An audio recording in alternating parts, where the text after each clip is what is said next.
Charles Richardson Show is uncensored and is for adults only. Mature or immature, doesn't matter. Here's a song. It's a love song for somebody that I loved a lot in my life, and it's very, very sad, and I hope it bums you out severely. This is really messed up. It's a country song. I guess. Dinner was Here full. it is. He was my friend. I was never alone. He dug a hole and he buried his bone. But there was one night that I still can't recall, when I got really drunk and my dog licked my balls. My dog licked my balls. My dog licked my balls. He was just 1 foot tall, but that dog licked my balls. Yeah, it's still going. I fell to the floor. All that booze made me faint. He was scared I was hurt. He stuck his nose in my taint. I woke with a start. I couldn't pretend, 'cause I just hooked up with my very best friend. My dog licked my balls. You're not going to forget this. My dog licked my balls. I'm really sorry. I picked him up at the mall. Who knew one day that he'd lick my balls? And one day he died. And I sat there and cried. All alone in my house I sat. Then I went out and bought me a cat. And that cat licked my balls. That pussy licked my balls. He choked on a hairball 'cause he took it all. Man, it really made me miss my dog, because my dog licked my balls. Come on, just the women. My dog licked my balls. Just the animal rights activists. My dog licked my balls. Just the taxidermists. I miss him so much because my dog licked my balls.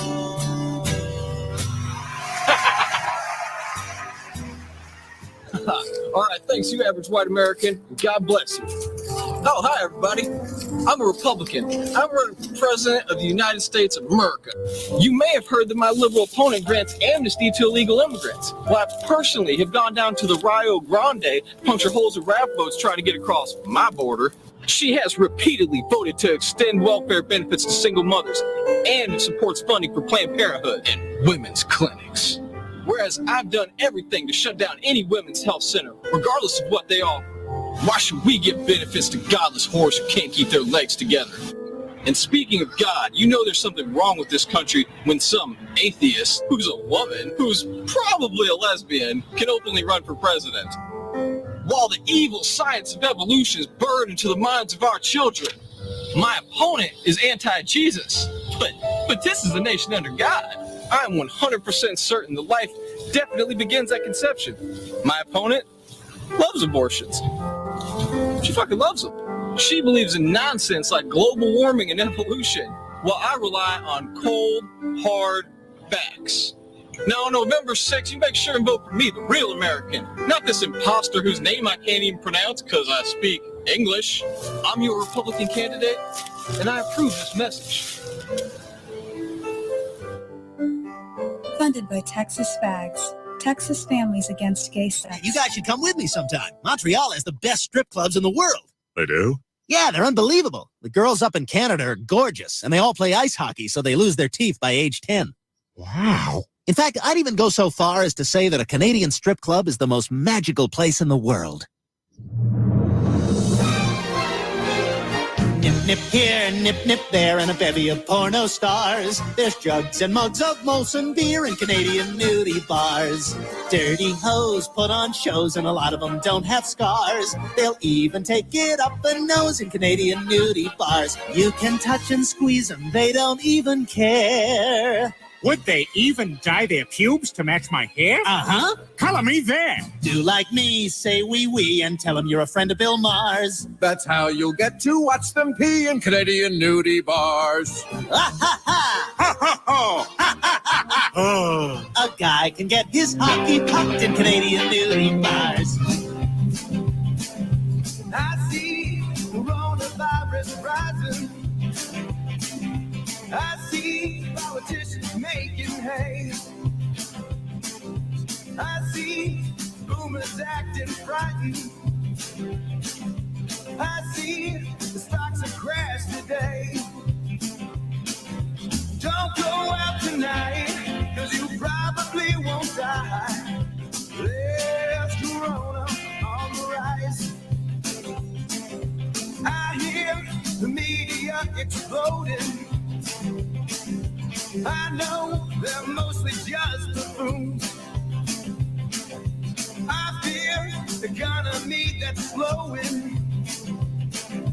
I hear my neighbor getting pruned.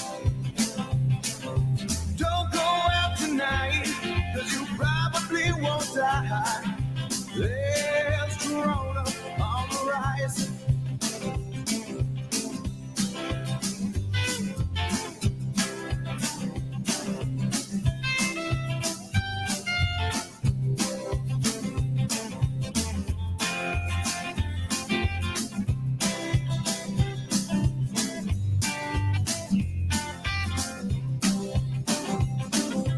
I hope you got your toilet paper. I hope your grannies do not die. Looks like we're binging shows together, watching the Betas game online. Don't go out tonight, 'cause you probably won't die. There's corona on the rise. Don't go out tonight, 'cause you probably won't die. There's corona on the rise.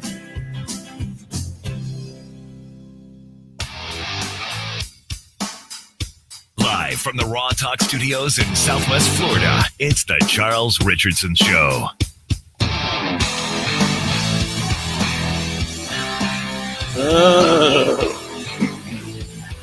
Man, I really gotta clear my throat. God damn it. It is the 3rd of August, 2022. Welcome. Am I on? Hello? Am I on? Yes, I am. Oh, just so sounds weird. I don't know. Anywho, what's going on, everybody? 813-699-5353. Welcome, everybody, to the show. Welcome, everybody. Did you know? This is the show. The end from here.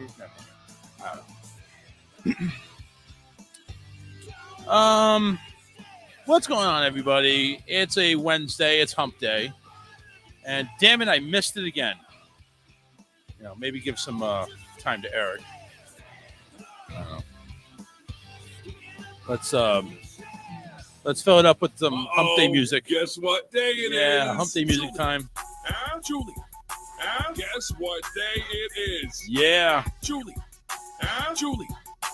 Guess what day it is? Guess what day it is? Guess what day it is? Anybody? Guess what day it is? Guess what day it is? Anybody? Mike. What day is it, Mike?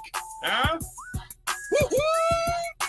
Mike. What day is it, Mike? Huh? Oh, come on. I know you can hear me. Leslie, guess what today is? Leslie, guess what today is? Leslie, guess what today is? Leslie, guess what today is? It's hump day. It's hump day. Hump day. Uh-oh. Mike. What day is it, Mike? Uh-oh. Mike. What day is it, Mike? It's hump day. Yeah, it's hump day. We know. It's all gravy, baby. From here on out, it's all downhill. Get to the top of that hump is half the battle. Then you're going to have enough energy to walk down the hump. Anyway, so what's going on, everybody? 813-699-5353. John says, Charles, you need a background change it up. I will. And I'll let you know when that background change happens because it's not happening right now. I will tell you this, though. This studio or where I work is going to be moving. So we're looking, I should say. I'm going to turn the garage into the new studio. So imagine this, 440 square feet. How big is a two-car garage? I didn't really measure it out, to be honest with you. I didn't really measure. I think it's like 19 by 19. So maybe it's a little less than 400. 19 by 19. Somebody do the math for me there. Never mind. I'll do it. 361 square feet. 361 square feet. So part of that is going to be obviously where the washer and dryer is. That's going to be there. Then we have another part of that that's going to be Alyssa's little crafting area. And then the whole rest of it is going to be me. Yeah, me. Going to have a whole big setup going on. Going to take this crappy minuscule desk. Going to get myself a nice executive U-shaped desk. Going to have my mixer somewhere around. It's going to be plenty of room. Let's put it this way. You take a look at what I got right now. I got barely any arm space. I got 3 mouses, 3 keyboards. Now, one, of course, is for work. So I usually take that off the desk and put it aside for when I'm not working. And I just use, this one here for StreamYard and to go ahead and tackle all your chats and everything like that. But today is the last show that we're doing from 7 to 9 p.m. And thank you very much, John, for announcing it. 7 to 9 time slot is history. 8 to 10 the new time slot. If you want to know why, because 7 to 9 is going to be Charles's lovemaking to his cats and dogs licking balls. That's, of course, homage to the Bob Saget stand-up comedy song thingy rigmarole. So, anywho. Philip D. Blackman is in there. Says, have a nice show, guys. He also kind of wrote something else out, too. I'm hesitant on saying anything about it, but I will. Abortion, such a racist nation, is why Democrats support it. Keeps the black and brown kids from being born while white population is higher. That's why the Dem party supports it, the party of racism. But still, it's a ridiculous commercial, but well played. So, listen, I already stated my know-how and facts, and well, not even fact. I just stated my know-how. I stated my opinion against abortion, and it caused a little bit of a riffle on the show, which is why one person is no longer here, because they obviously don't care or don't want to know anybody else's opinions. And if they do, well, damn it, she's going to go ahead and pull a fucking gun on you and just rip your balls off. That's what's going to happen. So anyway, it is what it is. And I'll go ahead and say to the moon, it's like, and I'm not going to go ahead and harp on it because, listen, I'm a dude. I make the babies, not carry them. So who the hell am I? Really? I honestly, who the hell am I? I know that abortion, there is a place for it. What you lawmakers decide on it, you go right ahead. I don't like it. That doesn't mean that I'm going to go ahead and say, never, never, never, never, never. There's obvious reasons for everything. And people get pissed off at it. People get pissed off to the fact of, well, let's people want to have an abortion whenever.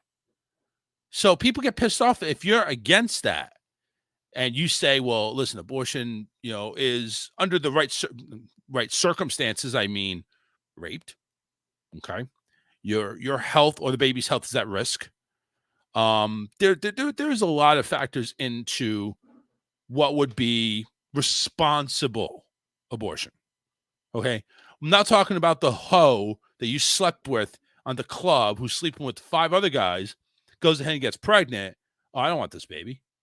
Get rid of it. I mean, that's just irresponsible. It really is. Unless you're opening up a police report or you find out that having this baby is going to kill you or seriously affect your way of life while you're carrying this kid. Well, listen, that's what I say. But again, that's me. I'm a guy. I don't know anything. Who the hell do I know? And I'm not, and it's just whatever. It's the hell with it.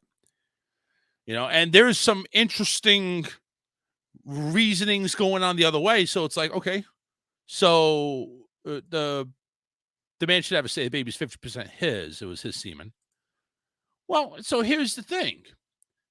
It's a good point, but the problem is listen, you put the baby inside the oven. That oven doesn't belong to you, but you put the baby in the oven. Okay, so how you take care of it is solely up to you. You're still responsible, whether you have it or not. You're responsible for, but and this is where I would say, woman's body, woman's choice, is because who are you to say you need to carry this baby? Who's anybody really? She doesn't want the baby. She doesn't want the baby. She's going to get rid of it anyway. Who the fuck cares? But you go ahead and there needs to be responsibility happening. We're not saying, hey, let's make abortion legal and everybody could go ahead. Oh, did you just come up with a pregnancy test? Come on in. Spread your legs. I got something for you. I mean, come on now. Eric's in this house. What's up, Eric? Nothing much. Well, my friend. I was kind of thinking like, okay, what does he mean by like spread your legs? I'm like, what is he talking about? But okay, I got it. I could go a different way with that one. I mean, that's I'm talking about. I was talking about hoes at a club, and I'm thinking spread your legs. I'm thinking, it could be like booty dancing going on. You have to spread them to get a little low and twerk. I did twerk on a cruise ship, so I do know you kind of have to go ahead and spread them and dip a little bit. So I mean, it definitely could be that. I don't know. Yes. I mean, just saying. You're a big dude. You tried to twerk. I probably would have caught a cramp. Twerk, actually. I did. I was successful. I was. I'm a big guy, but you know what? Hey, listen. Silver medal for the sexiest man on the cruise ship contest. Obviously, the gold medal went to somebody that actually was worth it. But yeah. So I'll take second place any day. Hey, sex appeal is different things to different folks. Yep. And some people, they cause different strokes. But yeah, it is what it is. It's I don't know. But anyway, no. So one of the clips I played was a Republican ad. Hey, I'm gonna run for president, and they mentioned abortion. And Philip went ahead and said it's a racial thing.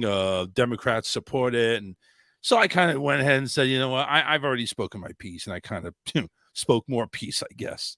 I just need to learn to keep my mouth shut. How long have you been saying that? Yeah, exactly. And here I go, still going. Hey, that's I don't give a fuck. I really don't. You guys go ahead and make the rules, and you want my opinion. Here's my opinion. Abortion needs to be done as an as-needed basis. It's not an open and shut case for anybody that doesn't want to be pregnant. You don't want to be pregnant, freaking use protection, have birth control, be on plan B. Okay?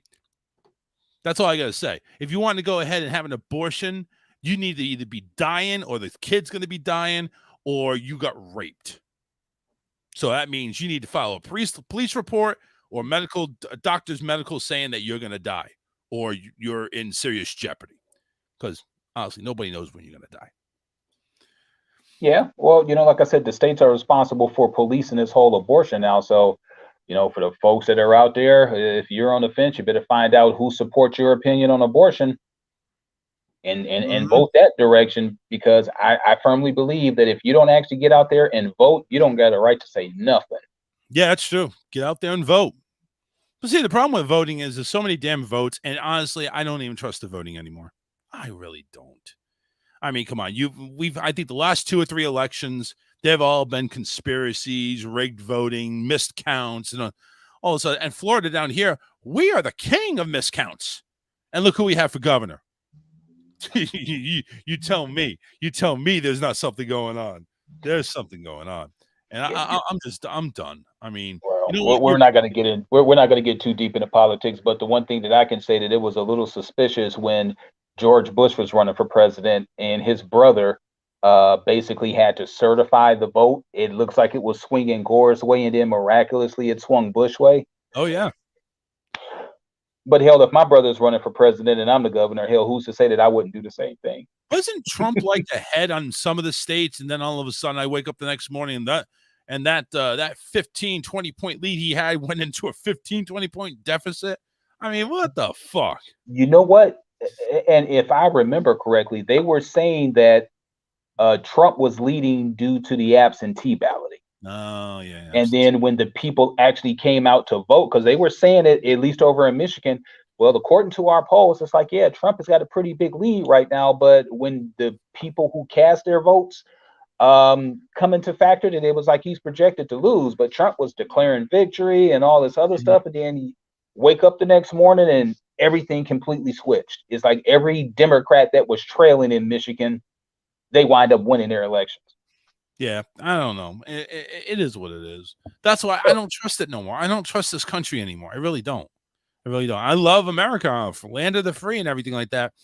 But honestly, if I go ahead and vote one way or vote the other way, does it really matter? I mean, my vote could be cashed for one president, and then all of a sudden, next thing I know, it's cashed for somebody else. I mean, there's no way to trace this stuff. There's no way to track it. There's no way. I mean, dead people are voting. Come on. Hey, let's do it this way. Why don't we just vote for president via Facebook? I mean, why not? It should come down to it. I think it needs to be like on America's Got Talent. You need to go ahead and have 5 judges, and whoever bullshits the best, you get the presidency. Yeah, you know what? Maybe we should go ahead and throw that in. Yeah, maybe me and you should run for president. Yeah. I don't think that I could do a worse job than our worst president. No, I don't think so. I mean, hell, the $1.2 billion didn't go our way, so yeah, might as well go to presidency now. Hey, well, if it did, we wouldn't really give a damn about. Matter of fact, if we won that $1.2 billion, we probably would vote Republican because they seem to get the biggest tax breaks. Yeah, that's true. We need that tax break. And that was the other thing too. I was reading on a meme. It's like, congratulations to the IRS winning over $800 million in taxes. Listen, you knew that shit was coming. 37% was taxes, but the other, I told you the numbers. Yeah. $1.28 billion is only going to happen if you take annuities, and even that 37% goes for taxes. But if you take a cash out option, you're forfeiting like 40%. And you're taking the cash out, which, listen, $400 million. It's I don't know, man. That would depress me. I don't know what to do with myself. It's a lot of money, but I'm thinking this. $1 billion, and let me see, 3, 6, 9, 12. What is $1 billion? Like 15 zeros? I don't know. There's a lot of zeros at the end. Let me count. Either way it goes, I'm making 5 figures a year. I'm making 5 figures a year.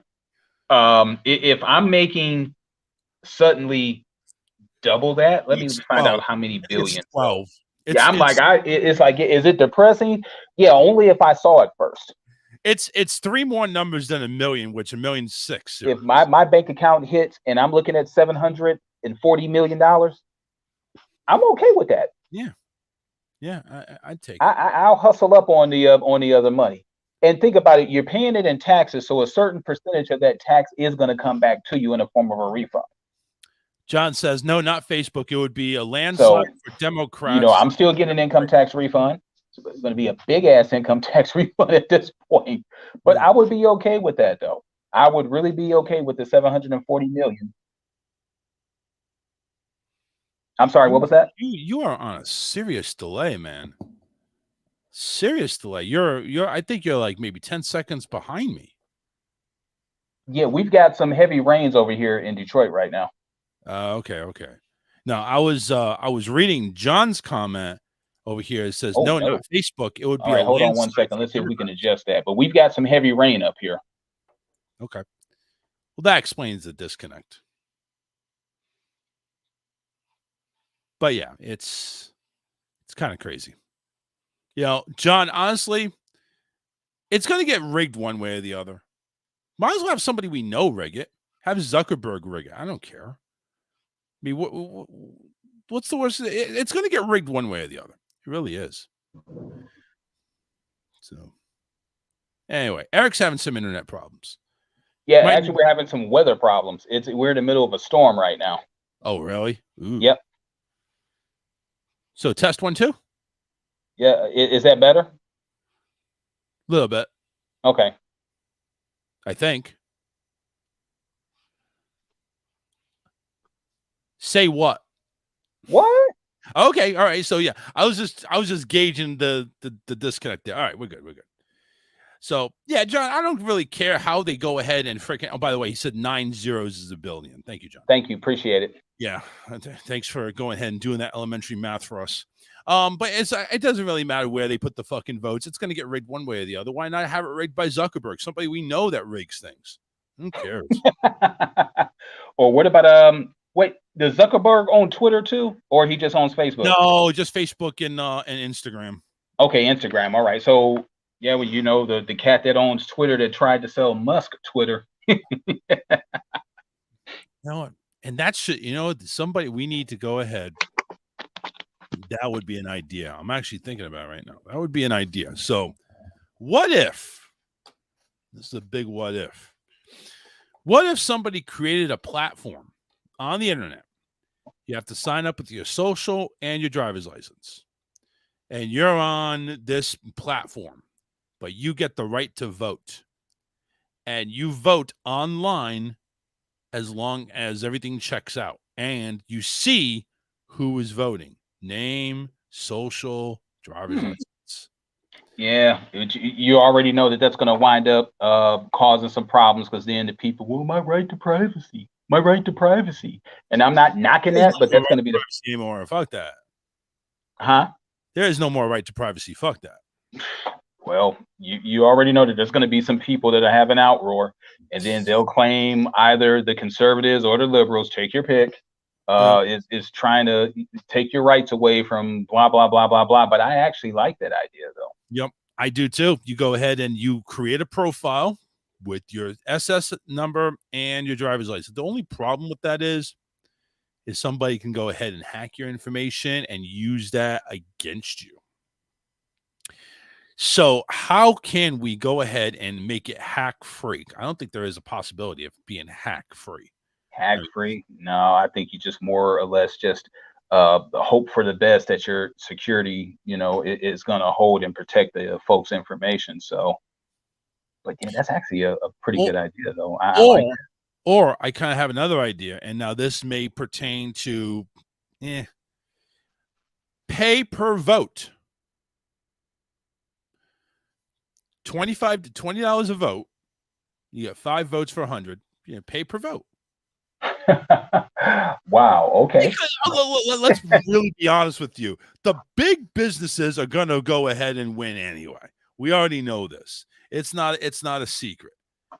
Apple and Facebook and General Motors and anybody else that's making $1 billion or more a year, they're going to go ahead and say, okay, fine. You go ahead and put in my vote there to make it $1 billion for votes. And, what was it? 1 vote every $20. That's a pretty large sum. I think that's a victory. I think they should do that. Pay per vote. And obviously all the money goes to the country where it's used for infrastructure and, stuff that we need and stuff, maybe even, convert oil or solar energy, whatever. All right. So don't you think that might open it up to interference from other countries that want to go ahead and Absolutely. But you know what? The money comes to the country, and it's funding the country. So okay. therefore, it's like, okay, well, we're going to go ahead and vote on a $4.3 trillion budget, but we made $385 billion on the election. We don't really have to spend that much. Yay us! Go America!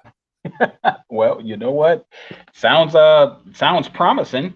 Whether or not we would see it in our lifetime would be a different story. Oh, never.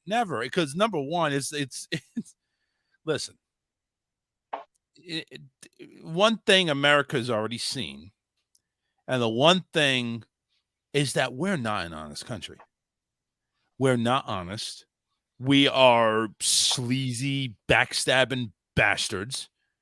And the people that run this system, which is, governors, senators, whether you're Democrat or Republican, it really don't matter. Which side of the ass cheek do you want to get banged on? The left side or the right side? Because it's happening one way or the other. It really is. Do you want it from this side or that side? Which one feels better to you? It's we're a bunch of fucking marks. We're a bunch of fucking marks. We go ahead and have somebody that goes ahead and knows how to speak well and says this and says that. You're promising a bunch of horse shit. You're promising a bunch of horse shit. And people that don't have $20, John, they don't get the right to vote. Fuck them. Sorry. Maybe there'll be a coupon day. Buy one, get one free. I don't know. Wow. 2 votes for the price of one. I don't know. 2 votes for the price of one. Okay. Well, it's an intriguing thought. I mean, we're already forcing people to get vaccines, or we were. We're shoving that vaccine right down everybody's throat, which, by the way, COVID's making a comeback. We already see NFL players getting hacked. Major League Baseball players getting hacked in there too as well. Hey, believe me. Up again. Believe me, I know that COVID's making a comeback. Yeah, well, you have personal experience on that.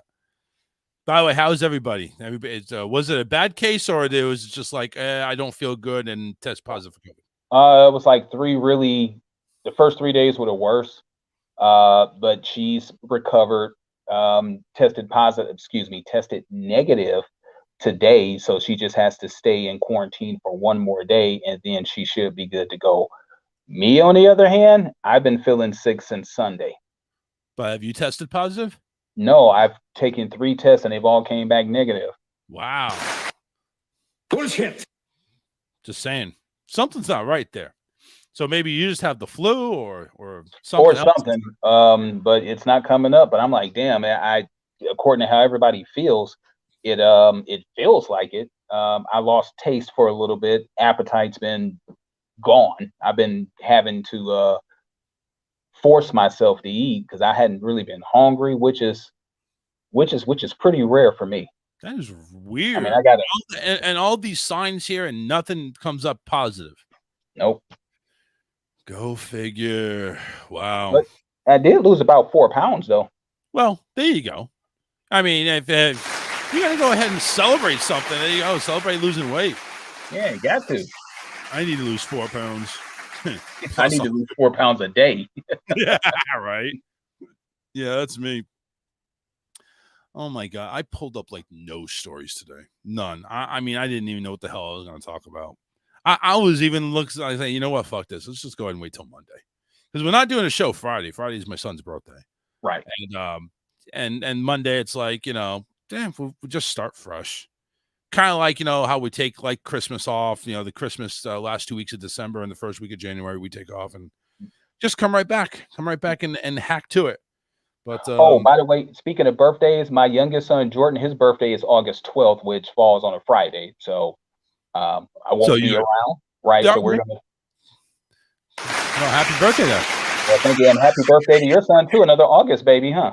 Absolutely. Yeah, maybe one day we can get together and we could just throw our kids a big birthday bash. Yeah, we'll just we'll throw them together and test for COVID. Everybody do a COVID party, COVID test party. Well, you know what? Trump didn't have a bad idea. How about if we just take some Clorox in a syringe? I'm kidding. Yeah, Clorox and syringe. That's great. That's Generous soul. yeah. I wouldn't be surprised if somebody tried something crazy like that. Oh, I think they did. I honestly think they did. Come on now. John says, "Are those COVID tests rigged?" Probably. I don't think so. Heavens came back like super red. It was just like a no doubter, and mine's came back like a solid blue no doubter. Yeah. Wait a But minute. like Where I you said, where you getting these color coded stuff? I always see is the ones with lines. well, the lines are color coded. So one line, kind of like how the pregnancy tests are. Yeah. One line, if it's blue, it's negative. A blue and a red is positive. See, I got to go ahead and get those. I don't have blue. I just have reds. I have Really? I just have red lines. You know, one red line means no, two red lines mean yes, and three No, red it's lines means we're going to make out later. I mean, it's just all over the place. so. Do you remember when COVID first popped up? How the government was sending everybody to COVID test Yes, for I free? do. Right. So I had like 4 of them.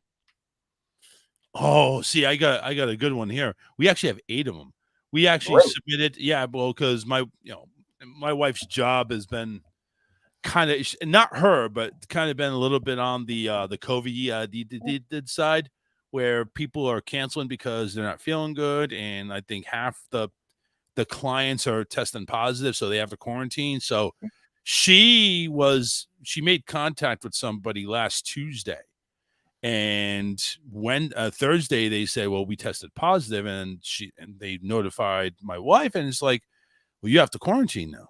Thinking, what the fuck are you talking about? Well, the person that you saw on Tuesday tested positive today, so she may have passed it on to you. She came home, took a test, negative, good, but she still had to quarantine, even How's though she she feeling? tested negative. Oh, fine. How, She didn't have any. She didn't. There's no. are they paying her?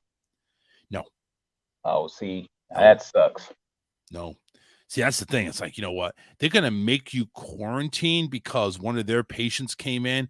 They got to compensate you. It's like, no I would compensation. think so, because it's not her fault I that know, she right? came in. I get Yeah, that. so she's gonna have to quarantine. She's gonna have to miss out on money. Mm-hmm. It's not. That's kind of Now, messed up. the good thing about it is that she had PTO, so she Okay. covered herself. But she was going to be out till like next Tuesday. Yesterday she was Oh going to no. be out. She's going to be almost the whole week. So she said, "Well, what if I test negative?" Well, if you test negative and you got exposed on Tuesday, then it's the 5 days you can come back on Monday as long as you test negative. And she did. She tested negative all over the place. Okay. So but it's making a comeback. It really is. Oh, the whole office now, they relaxed the mask. They relaxed the mask rules, but now since all this come, they're remasking. So it's obviously it's not, nothing has made its way down the pipeline from Tallahassee, where the governor is, to say, yep, we need to reinstate mask rules. No, it's not there yet. But some my wife's office, they have to mask it up for the time being. All right. Answer me this. Monkeypox. I think that y'all had a couple of cases down over there in Florida. Oh, they're all over not all over the place, but it's spread to almost every state. But I don't know about monkeypox. What is it? I've heard of it. I never did any research on it because I'm not a monkey. So Johnny showed me a picture of somebody who had monkeypox from the first day to like the 14th day, and I'm telling you, those pictures are pretty gruesome. Really? Mm-hmm. So what is the show? It's all like messed up. Your face is messed up. You're sweating. It can be anywhere on your body. It can be on your genitalia. It can be on a woman's vagina. There's like these big old, huge bumps. Huh. So monkeypox is typically characterized as a new unexplained rash that develops in hard, round, fluid, or pus-filled skin lesions. Yeah, that's what I want. I want a nice, big, pus-filled skin lesion right on my sack. Please. Where do I sign up for that? This is on the CDC. Fever, headache, muscle aches, and back aches. swollen lymph nodes, chills, exhaustion, respiratory symptoms like sore throat, nasal congestion, or cough, and of course a rash that could some ways. I like how they word this: a rash that may be located on or near the genitalias or anus, which is also classified as a butthole. I like this is quote right from there, but could also be on areas like hands, feet, chest, face, or mouth. No, well, obviously, if you're going ahead and doing oral to a lady and they have monkeypox, maybe the mouth may be the next lesion you get. It's kind of like herpes. You just get it right there. Yeah, and then you do know that they're saying that the people who are most likely to pass it, but they kind of had to backpedal on that, are gay men. I Specifically, don't understand that either. Why are they focusing on gay men for? I don't know either. One lady who caught AIDS. Come on. No, it's not. One lady who caught it, she was down over in Georgia and she worked at a racetrack and she wound up getting it from somebody who was infected with the early stages, but it didn't quite break out yet. Yeah. And they passed her some money. And then, of course, hot rubbing her face. And the next thing you know, like 3 days later, the legion started to come out, and then they just exploded on her. As far as that.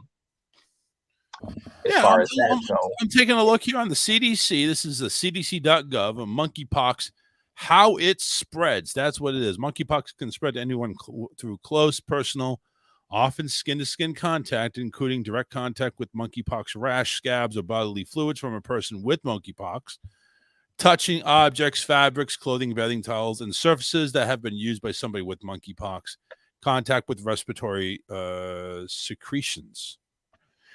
This direct contact can happen during intimate contact, like oral, anal, vaginal sex, or touching of the genitalias of a person with the pox, hugging, massaging, kissing, prolonged face-to-face contact, touching fabrics and objects during sex that were used by the person with monkeypox and have not been disinfected, such as bedding towels, fetish gear, and sex toys. Woo. They go into it, don't they? Really? So yeah, they do. So I guess monkeypox is a freaking sex virus. Is that what it is? Yeah. Well, maybe you say it's an open womb virus. It might be. I don't know. I wonder if I have monkeypox too. I got like on the back of my. No, Charles. I don't think so. Yeah, you're right. I haven't had sex in a while, so maybe that's. Well, okay. Well, I can see that. Yeah. Okay. You go ahead and play that card if you want, but you have to call. I have monkeypox. Well, you work from home. I don't care. I have something here that's bad. I need to call in. Yeah, whatever. You know what? Let me go send you this pic real quick so you can get it a better idea of what this thing looks like. Oh God, do I have to? No, you don't have to, but I sent it to me. You imagine those things like near your genitalia? John Monroe says back in the 80s, a snitch was held captive by 3 dudes. They killed him by shooting brake fluid in his veins. Wow. Brake fluid. Brake fluid. We're gonna stop you in no way you've ever been stopped before. Oh God. Did you get the pic? Yeah, I'm still waiting for Facebook to load. It's freaking slow. There we go. Images. I thought I did. There it is. Oh God. That is some Grizo stuff. That's not even the worst stage of it. Really? No. There was a stage where it looks like when you're getting ready to like bust open it almost looks like there's like a big black eye pea. Like how those bumps, it just starts to develop like eyes. I mean, it's horrible looking. I'm itching even looking at this, man. This is crazy. Yeah, that's kind of nasty. And if you notice, have you ever seen a disease that actually just spread it to the palm of your hand? Oh God, no. It spreads to the palm of his hand. And actually, if you look at his hand, you can kind of see where the eyes are starting to form on the thumb. Yeah. Go away. What an image. Thanks. Now I'm gonna be dreaming of monkeypox. That hand is gonna come at me like, go away, get away from me. Get away. I don't know what you are. Yeah, sorry, didn't mean to ruin your day there, but I mean that's just like the new thing, and it's just like man, it's crazy. It's like diseases that are coming like out of nowhere. Like you never even would have thought of this mess. Whoever would have thought about COVID? Now you're dealing with some crap called monkeypox. Yeah, I'm wondering if they're going to test for monkeypox now in the NFL. No, you feeling okay? No, all right. You may have some monkeypox. Yeah, go take the season off. Oh, and speaking of the NFL, I don't know if you talked about what did you do your sports show Sunday? I did, yes. All right. Did you talk about the Deshaun Watson 6-game suspension? No, because that came through on Monday, so we're going to be talking about that on Sunday. Okay, but so there's a lot of mixed feelings about that. No, not mixed. I've seen a lot of one-way feelings. Like he should have done more. But seeing as how that the district attorney didn't file a case. Now, this isn't a case where the NFL didn't do anything. This is a case where the DA didn't have enough evidence they felt to pursue the charges. Do you think he's being judged unfairly? See, I don't know, because again, the NFL has their own set of rules, and you take a look. The NFL went ahead and suspended Josh Gordon like 30 games over his career for weed. And you have Calvin Ridley 17 games because he bet on his team. Neither one of those involved anything with a female, and all of a sudden you get 6 games to Deshaun. I mean, there's no consistency in the NFL, and that's what people are bitching about. There's no consistency. There's nothing that shows, hey, well, this is 26 people that came through. Even though you haven't been convicted, you're still facing, penalty to the NFL because of your image. So honestly, does that mean I can go ahead and say I can file something against Tom Brady? Brady touched me somewhere and I didn't like it. And as long as I can get maybe 10 or 15 others to do the same thing, what does that look to Brady? What does that look to Brady? Like, hey, I don't know who the hell this guy is. Who the fuck are you? But, oh, no, it made public. It's been made public. Now, all of a sudden, it's like, dude, really? I mean, who are these chicks? Well, do they have any evidence against this guy, really? Or just the word? It would appear as if they didn't. But here's a point that I think everybody is missing. He didn't play a down last year. Yeah, he was out there banging. That's why. He missed. But this came out before last season started. This is the reason. See, and that's the other bullshit thing. It's like you're fucking with the guy's career.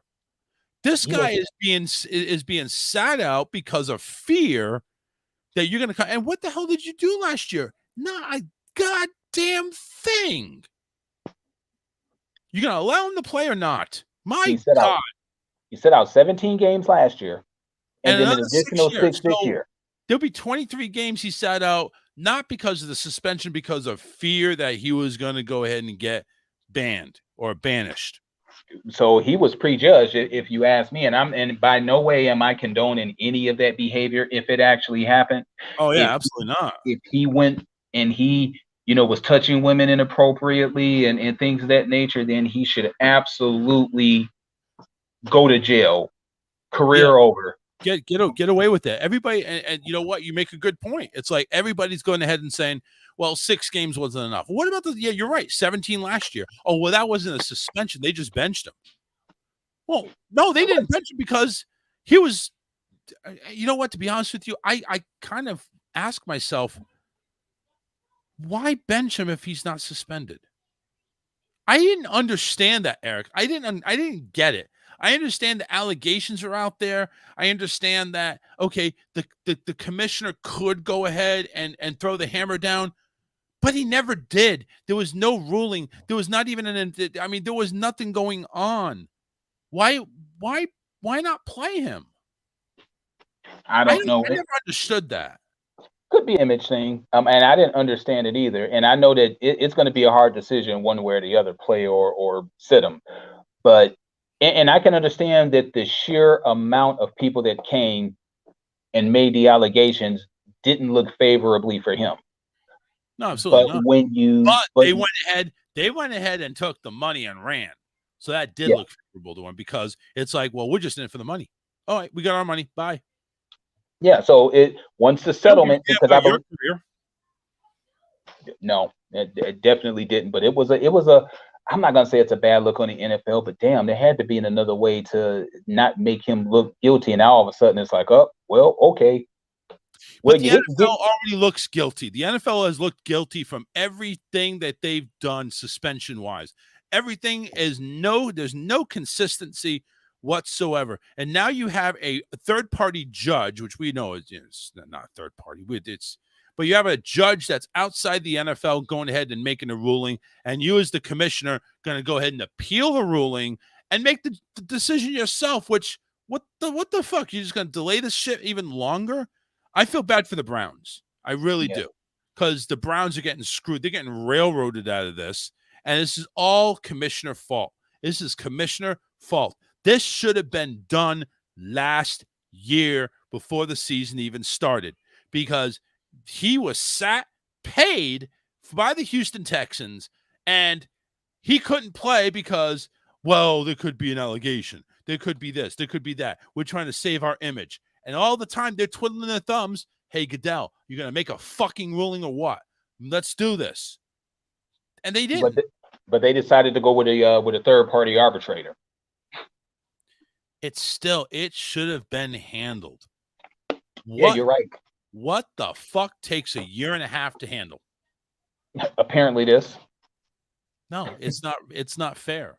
It really isn't. And whether he was judged prematurely or not, it still shouldn't have taken a year and over a year for this shit to go on.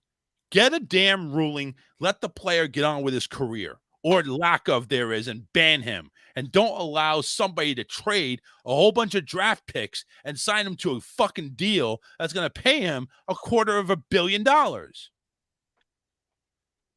And he still hasn't taken a snap. Oh, well, he's taking practice, he's practicing, but I mean, he's probably going to play preseason. And then poor Baker Mayfield. Oh, fuck Baker. He sucks. I wouldn't say he sucks. I just don't think he's probably not even going to hold the starting job in Carolina for very long. Yeah. Well, like, oh my God, I didn't know how bad this guy was. Put in Darnold. Well, I'm glad the Lions didn't get him. I think we're better off with Jared Goff. You guys are way better off with Jared Goff. Come on. At least when he throws, he actually throws to a target. It's whether the target can catch the ball or not. Well, yeah, that's true. But like I said, Goff is a pretty serviceable quarterback, though. So.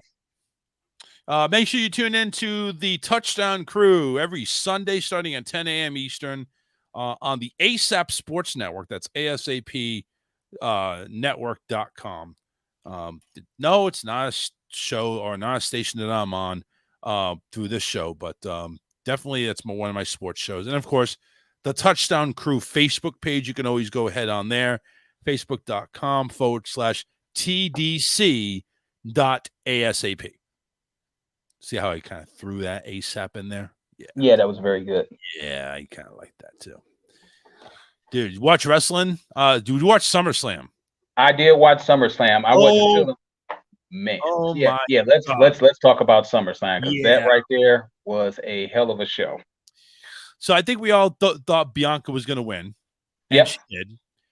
And then comes out 3 women. One of them has been absent for a while. One I don't even think was signed, because I don't know what, but the commentary is very relaxed on stuff that they can say and not say. I'm liking the commentary now. You got Bailey coming back out, Dakota Kai, and something Sky. I forget her name. Her name was Ero Sky? Yeah, it's Ero Sky now. Okay. So these 3 ladies come out and confront Bianca after winning the title.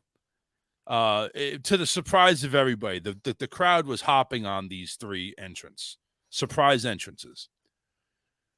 They come out to go ahead and confront Bianca, and then Becky steps in and says, "Yeah, you want to mess with me, separated shoulder and all? I'll go ahead and still fight you. I'm a last kicker. Come on now, I'll kick you in the last." I did like it. It had a WrestleMania feel to me. SummerSlam did. It did. Well, big stadium. It was a nice day out. I mean, it kind of had that WrestleMania feel. But yeah, that was the first match. Bianca went ahead and won against Becky, and we kind of thought that way anyway. And Becky going to take some time off with this kayfabe injury of hers, the separated shoulder. So, it was a good match overall. I think they went ahead, and that's the way you're supposed to kick off a pay-per-view. Is pay-per-view, yeah. Well, one thing that I must say though, Bayley's body looked great. She's hot. She looked. I was like, "Whoa, Bayley!" like, hey, okay. Hey, Bayley. I see you, Bayley. I'm like, I see you. Yeah, she didn't. I mean, she looks great. I'm not a fan of the short hair, but I know that's her image. I wasn't a fan of her with her long hair, the way she had her ponytail up there when she was a hugger. I don't know. Her hair doesn't do it for me, but it doesn't. But that's fine. I took the hair out of the equation, and I was looking at everything else. I know. I'm like, Bayley was looking pretty good. Yeah, well, those two Asian chicks, man, that's it. I'll do a triple threat match, and they could pin me all night long. Yeah, they were. They were looking. All of them were looking nice, but I was particularly impressed with Bayley because her body looks different. Oh yeah, well, I think she's been training all this time, so it's like, she's got nothing better to do. So. The next match came out was Logan Paul and The Miz. Maurice and Ciampa came out ringside. Ciampa, of course, apparently is now rubbing elbows with The Miz. Him, his hairy body, and Miz's tiny balls. They're just rubbing together. So Logan Paul, of course, he's a social media influencer, thought to be just this, one-trick pony, one WrestleMania, and that's it. Have a nice day. Go back to YouTube. But no, he went ahead and he kept it up. Did some great spots with The Miz. There was some fumbles there, but I think that's just because of in-ring inexperience. But the Miz and Logan Paul, they did pretty well. Logan Paul went ahead and beat The Miz, even though there was some outside ring activity between Ciampa and AJ Styles. AJ Styles came out and has a beef with Ciampa, so I'm sure they're going to go ahead and fight it off. But no, Logan Paul, I'm impressed. I think he actually made it public that he's going to try to see if he can be a full-time wrestler. He doesn't know where or when, but he's going to try to see if he can do it full-time. Hey, that frog splash off of the turnbuckle onto the table. Oh yeah, that was Shane McMahonish. I love it. Yeah, he nailed that. Now I thought that elbow was tough. I think that's got to be more difficult doing that frog splash. Yeah, it is. It is because you got to get enough height. You got to get enough height and distance to go ahead and frog it. Yeah, and he did though, man. That was a hell of a move. I'm like, damn, Logan, you you really been putting the time in. Yep. And I'm liking it how they quickly go ahead and they have a new desk come out just in time for the Reigns and Lesnar fight. So, right, and I'm sure they had a new desk before the Lashley fight, which is the next one. Yeah. So and you know what? That was I kind of like the well, actually, what match are you going to next? I don't want to jump the gun, but yeah, I was very impressed with that Logan Paul Miz match. Pleasantly surprised. The quality was a lot better than I thought it was going to be. Yeah. Well, let's jump that gun. Let's go to Lashley and Theory. Now, this one here, I was really expecting more. I think they're pumping Theory up, all this hype behind Theory and all this swag that he's got, all this airtime he's got. And what do? You go ahead and have Theory run out of the ring saying, forget you. Lashley has to chase you down, then put you in a hurt lock. It just seemed very, very weak to put Theory like that. It was very weak. There was no fight in him, really. I mean, I'm thinking they're probably trying to figure out what to do with him because, Vince had his vision and Triple H got his vision. So I think that they just kind of played it safe so they could really think about what are they going to do with Theory. Yeah, I guess. He did end up coming out in the last match, but we'll talk about that later. But the Lashley Theory match wasn't anything to write home about. It was less than 5 minutes and it was done. So Lashley retains the United States Championship. Then we had a tag team match that was a no disqualification. It was the Mysterios against the Judgment Day. And, of course, you could talk about Dominic and Ray and how Dominic may turn. You can talk about Finn Balor and Damian Priest and talk about Rhea Ripley. But then you talk about Edge making a in the middle of a match return, stage, fire, everything. Comes in and humiliates the Judgment Day, and the Mysterios get the win. My concern is now with Triple H, taking over and taking power, there's going to be a way for Edge to kind of go ahead and take back the Judgment Day, or at least, take out Finn Balor and then become, because Finn Balor doesn't seem very strong. He doesn't seem like he's a leader. No. You know who seemed like they're the leader of that group is Rhea Ripley. I know, right? Imagine Rhea Ripley being the leader of the two guys. Really? I could actually see it. Because, Rhea Ripley, she's no small chick. No, she's a beast. And the way she picked up Dominic, I'm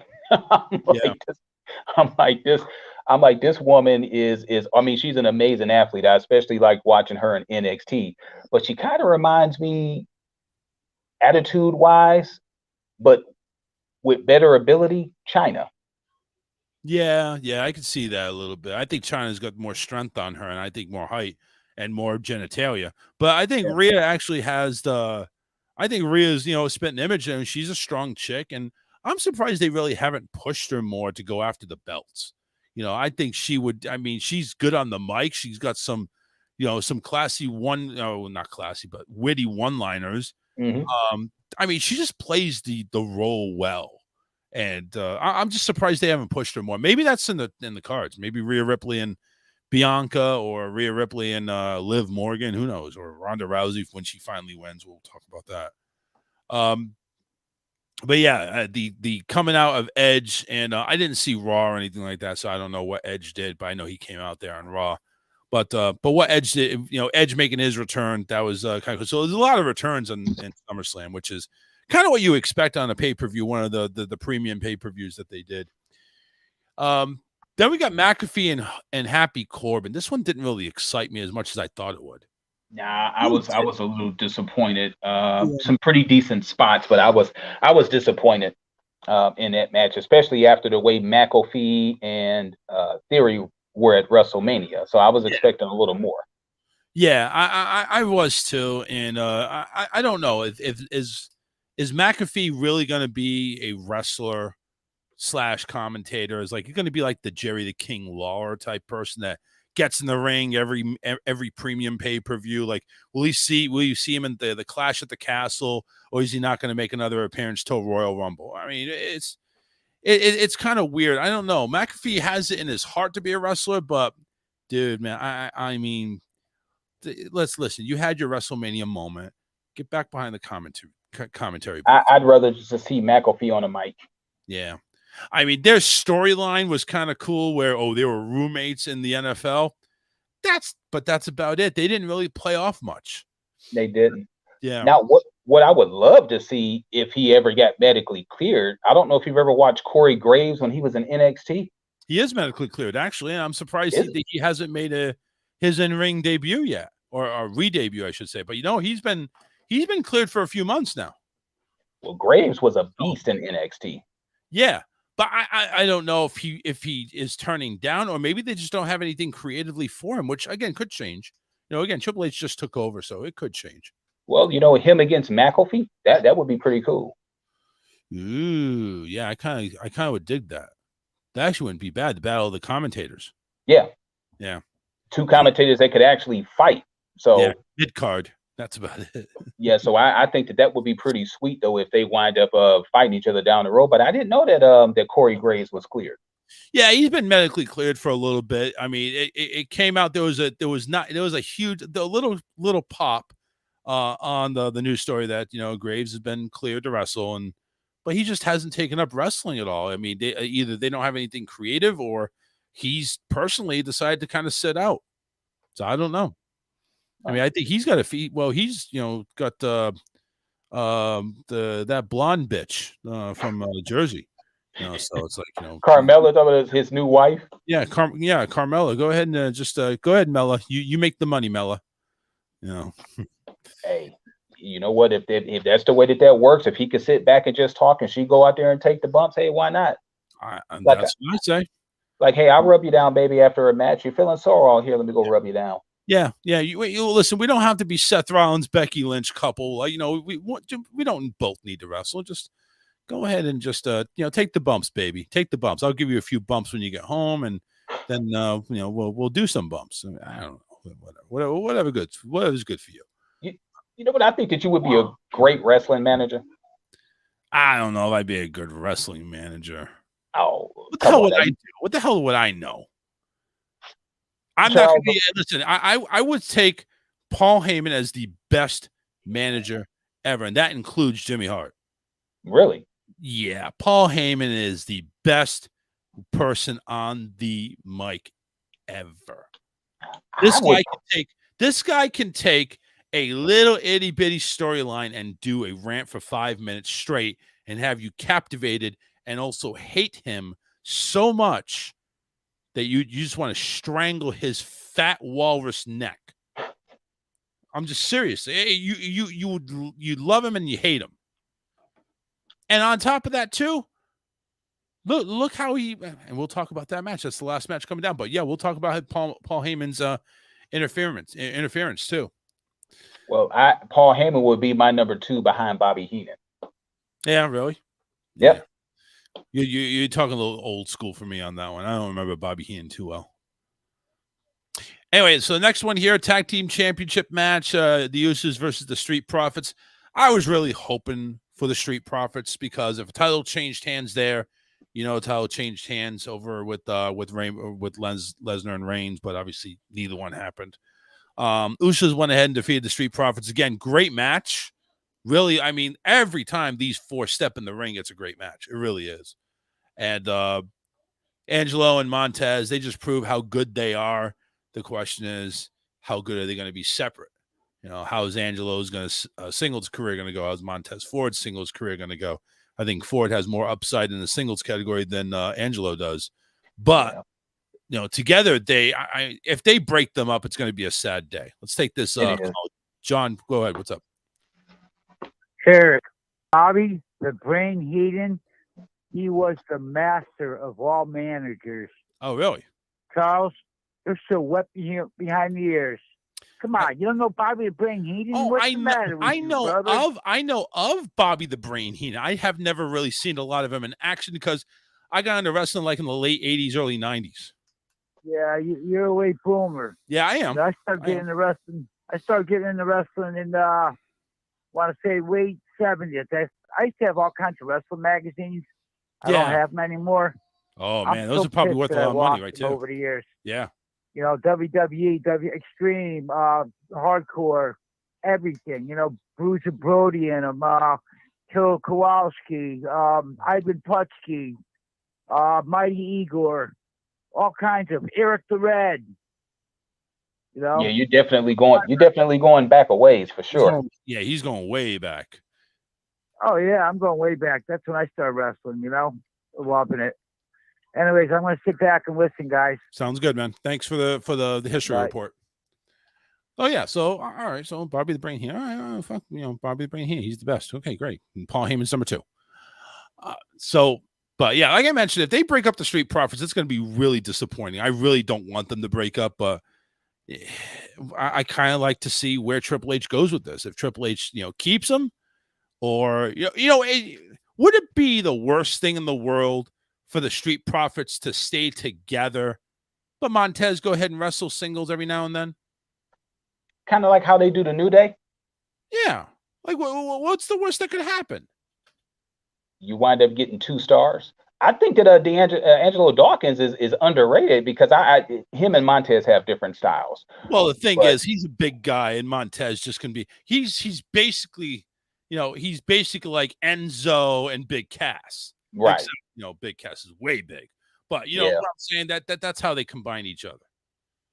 Which, by the way, I miss those fuckers. I wish they'd come back. Oh man, me too. Enzo was hilarious to me. I really liked him as a heel. He was a great heel. Yeah, he could get under your skin with the best of them. And you know that you thinking like, man, I just want to beat his ass, but then you look at Cass like, but I don't want to, I don't want to mess with Cass because Yeah. Cass was a big dude. Oh yeah, 7 foot, and you can't teach that. So classic in the school. It's like you got this little runt with this big old huge friend / bodyguard. Yeah, right. AJ Styles Omos type figure.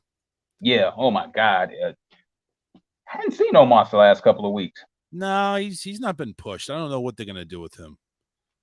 I don't think there's really anything for him to do, to be honest with you. Anyway, so next match, like I said, the Usos they won, so they keep the titles. Next match though was the women's championship match for the SmackDown Championship. Liv Morgan, Ronda Rousey. This one, I liked Liv's offense. Liv had a lot to go, and she beat the armbar not once but twice. Yeah. Like who has ever beaten the armbar? Liv has. The whole technically she didn't beat it the third time. So at the end, so those of you that didn't win, at the end, Ronda had the armbar, but Liv was actually on her feet. So she was bent over.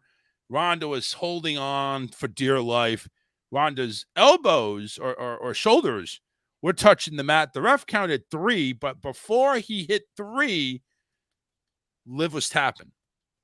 And it was on the replay. Liv was tapping. Ronda got pissed. And, quote, cue up the heel turn. She went ahead. I love Ronda Rousey as a heel. I don't know. I don't think she's got enough in her to be a real heel. She needs Paul Heyman as her manager. Her mic skills are a little bit shady, to say the best. Well, yeah. So if she didn't, kind of like how he treated Brock. Brock's mic skills were kind of shaky. If Ronda Rousey had Paul Heyman as her manager and she just went and just tore everybody up the way that she did at the end of that match, yep. Yeah, I think that would be a hell of a combination. But right now Paul Heyman is strictly bloodline. Yeah, but it's the same thing. You really don't think that Ronda could find a female manager like Natalya or Rhea Ripley or Shayna Baszler? Shayna Baszler, come on, both of them fought MMA. Yeah, Shayna Baszler's no joke. I remember her. I remember her fighting in UFC, and I think she fought in another one like Pride too. Shayna Baszler is a monster. There is storylines here that you can pair this because we haven't seen a women's tag team championship in a long time. Even though the rumors say the 2 people that were tag team champions are coming back. Yeah. Yeah. But yeah, there's a lot of opportunities for some really, really good storylines that Triple H has just like sitting there at his lap. And the last match, of course, was Roman and Brock. Paul Heyman came in. Basically, this match, it didn't suck, but it just showed how weak they made Reigns look. When you need to go ahead and have 2.5 other people throw distractions and kick the crap out of Lesnar just so you can win and keep him down for the count of 10 and then pile up a table and a half. It kind of makes you look weak, man. It really does. It really does. It's like, honestly, you can't take Brock one-on-one, especially the 10 count. You ain't going to beat Brock one-on-one. No way. Up until the Usos came in, Brock was owning yo ass. Yeah, he was. The greatest. Go ahead. No, I'm just saying I was just a little disappointed at how they made him lose. You don't have Brock Lesnar lose like that. I'm kind of surprised he did lose in a last man standing match, to be honest. And isn't it? And something I'm trying to go back on the rule. I'm a stickler for the rules. When they went ahead and he was down and they started piling objects on top of him, I thought the referee would stop the count and restart it. I would too until they were finished because you're not supposed to make contact after the person is down. If you do, and yeah, I'm like, okay. Yeah, I didn't understand that at all. But they make Roman look weak in that one right there. Paul Heyman took a table, an F5 to the table. Theory tried to go ahead and cash in when he thought both people were kind of like wobbly a little bit like that. He didn't get a chance to. Brock went ahead and F5'd him before he knew what was going on. Yeah, and Reigns ended up winning. John wants to chime in again about Bobby Heenan, I guess. What's up, John? Hey, what do you think about Brock Lesnar coming in with that piece of machinery and lifting up the ring?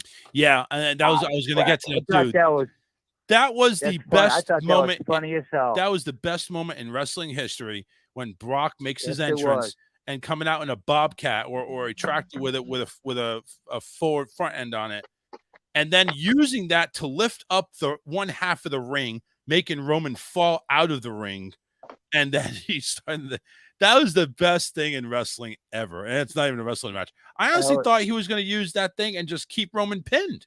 Yeah, I did too. That was funny as hell. I did too. That was very creative. Whoever came up with that idea. Triple H. Of course.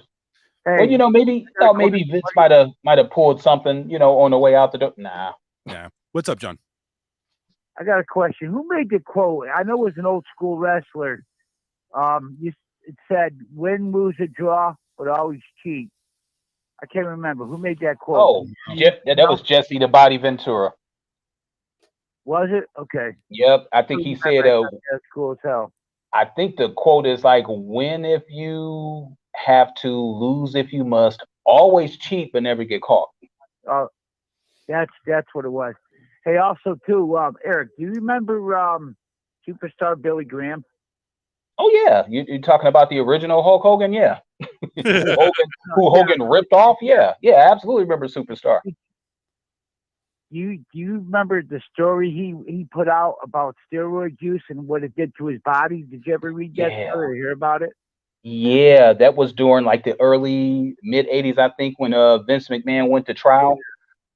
When they were trying to make it as if Vince was forcing them to take the steroids, and then he later wound up recanting that statement. He said that he was just mad because he got fired or something like that.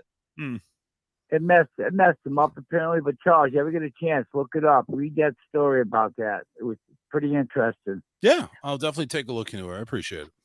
All right, body slam. Body slam. Boom. So yeah, so obviously Roman goes ahead and he keeps the title. I mean, all of the bloodline keep all the belts. So it just begs the question: what's next for Roman? I mean, we'll probably see Friday what happens, but right now Roman, there's. I mean, who's there? I mean, he's going to face Drew McIntyre at the Clash at the Castle, but I mean, does McIntyre have it in him? Are they going to really change belts in the UK? Hey, you know what? They it should be some big money going on there. So yeah, maybe they will. That'd be interesting. That'd be interesting. All right. We're going to go ahead and take a break. We'll go ahead and talk Big Brother because things have happened on Big Brother. Alyssa's in the studio, so we'll go ahead and we'll have her interface with us here when we get back. So don't go anywhere. A couple of songs here from Freakstar and Paul Farrer. About 7-8 minutes in songs and a couple of minutes on a bit. So get back with us here in about 10 minutes. We'll be right back. Stay where you are. The Charles Richardson Show will return after this.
see you walking now, my baby. I watch your strut, you're looking so fine. I hear you talking now, my baby. Inside the months, your sexy feline. Come feel my sweat now, my baby, my baby. When I watch them do these dogs that fight, we haven't met yet, my baby, my baby. Love is cruel, so let's turn out the lights.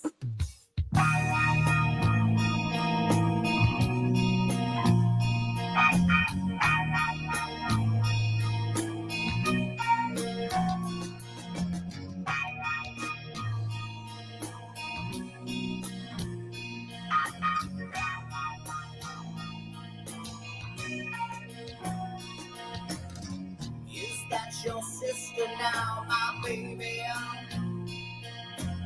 Well, I like her too, the way she shakes that thing. We have some fun with her, my baby, my baby. For me and you, now that's how we'll sway. Come feel my sweat now, my baby, my baby. When I watch them do these dogs that fight, we haven't met yet, my baby, my baby. Love is cruel, so let's turn out the lights. You got it, I want it, take it off now and show it, naughty, yeah, yeah, naughty, yeah, yeah. Take it off now and show 'em, tear it off now, 'cause I'm going naughty, yeah, yeah, naughty, yeah, yeah, yeah, yeah, yeah.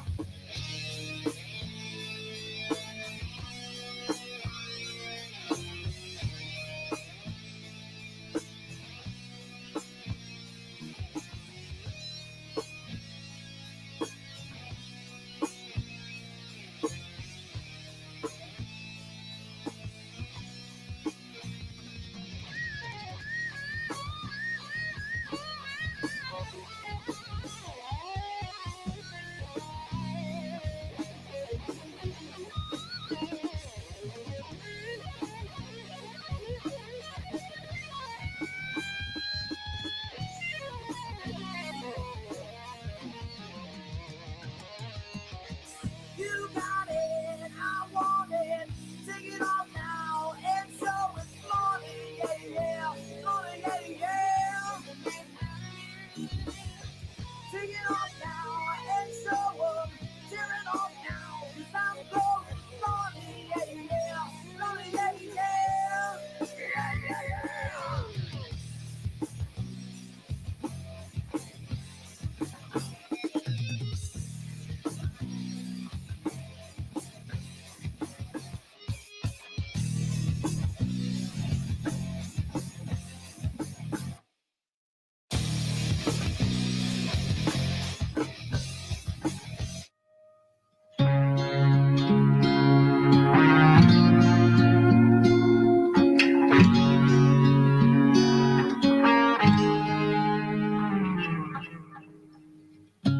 Was I always there for you?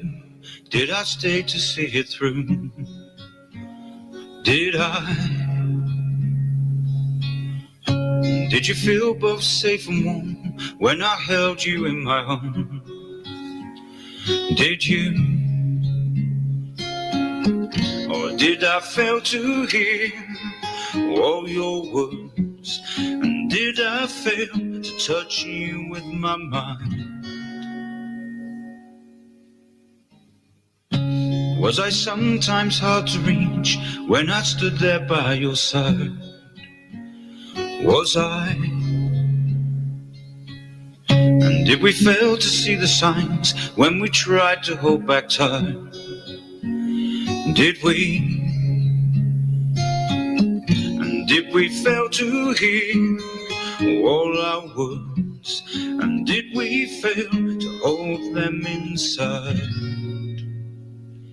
And did we let us down without a single word? Yes, did we let us down? Oh, my beautiful one.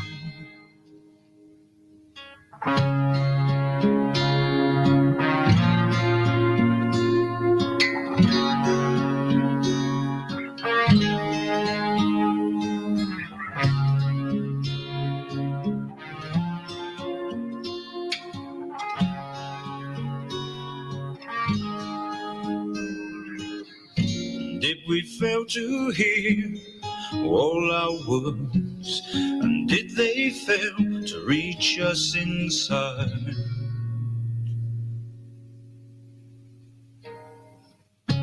Did I choose to walk with you? Did I do all I could do? Did I? Were we both far out of reach, even though you're here with me?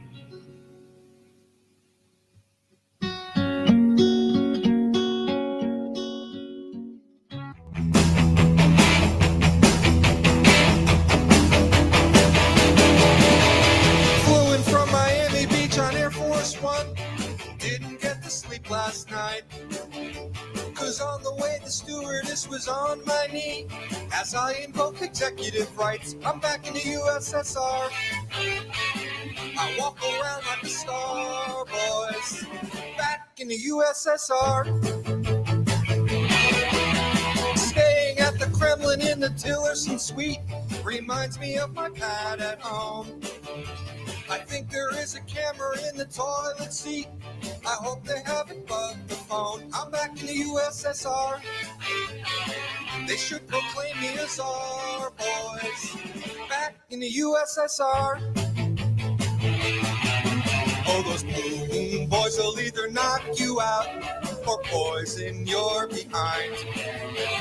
Who cares if you're a murderer? It doesn't really matter cause we do it all the time. We do the same thing. Thank you for the hacking of the DNC and all the things to help me win.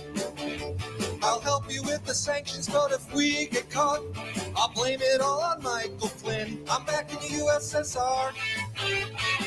I'm driving Vladimir's car, boys. Back in the USSR. Do you know there's no more USSR? I know nothing about Russia. Yeah, it's been like 26 years. What the hell is going on? I have nothing to do with Russia.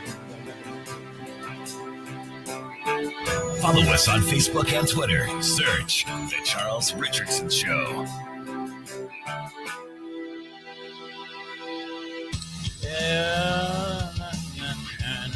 Well, into the second hour here on The Charles Richardson Show. August 3rd, 2022, the final episode of this show where we are 7 to 9 p.m. That's right. As of Monday, Moon Day, we are going 8 p.m. to 10 p.m. Eastern. That means over in Ireland, we're 1 to 3 a.m. You got to stay up really late to listen to us over there. Like I'm talking about, you got to be a night owl. Maybe there's some late night truckers over there in Ireland that, can listen to us. Could be. You know what I'm saying? Why not?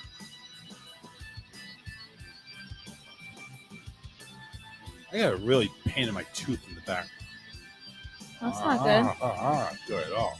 I've got It hurts. Ambisol if you need it. It's not. Well, actually, I don't think it's tooth. It's like gums. Again, I have Ambisol if you need it. But it's not my gums. It's my teeth. But you just said it wasn't your tooth. It was your gums. I don't know what it is. It hurts back there. It's way all the way back there. Okay, but either way, Ambisol. Okay, but either way, Ambisol can help you out. All right, good. Let's talk Hull Culling and Contracting. They're the team to handle your home improvements, lawn maintenance, and Ambisol. Make sure you give them a call, 941-204-1264. You got a pain in your teeth? Well, you'll have a pain in your ass. Call Karen. She'll tell you all about it. It's David. David's the pain in the ass, but he's good.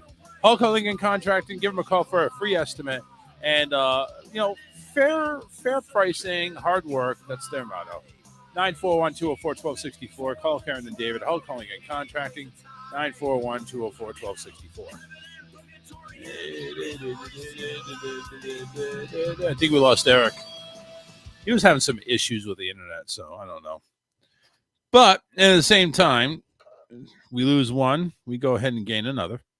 We got Big Brother to talk about, but not before we go ahead and do our memes. Let's go ahead and do it. Yeah. Start off with a pretty good one here. This one here has 3 weenie holders, and they're metal stick figures with the weenies in between the legs. I mean, you have to see. Are you talking about like the one where you put it like in the campfire to cook them in the campfire? Yes, but this one here is like I've seen it before. Yeah, it's kind of gross. Here's Tanya Harding and Nancy Kerrigan. The caption says, "Back in the day when athletes took a knee, they took a knee." Actually, it was an ankle, but well, it doesn't matter. You know. So, There's Daffy Duck looking constipated. Maybe if we start telling people the brain, is an app, they'll start using it. Here's a caulking gun, Rock Hard Caulking Services. You got a hole, put our caulk in it. That's like the deck guy. Yeah, the deck guy. He's got a pretty big deck. Well, yeah. It's funny though because there's an actual, I think it's an Orkin commercial or something like that uses that same voice for a termite thing for your deck though. This one here says, "I suffer from M shit." What the hell happened? Damn it! M shit. Get me back there. I suffer from MPD, multiple project disorder. Me too. Yeah, I guess so. Sounds like me at work. God damn it. Oh, man, Facebook is fucking up with me right now. They're just fucking with me today, aren't they? Okay, here's somebody taking off their string thong with a V. How deep is the average vagina actually? Deep enough for a man to lose his house, his car, his dog, and half of all of his savings and assets. Pretty deep. Here's a big rig with the whole top of the compartment missing. Some of us can handle truck stops. Some of us can handle truck stop chili dogs, and some of us can't. Was that David? Must be. This is long. Here's if you haven't found your soulmate yet, don't even feel bad. Even the married ones are still searching.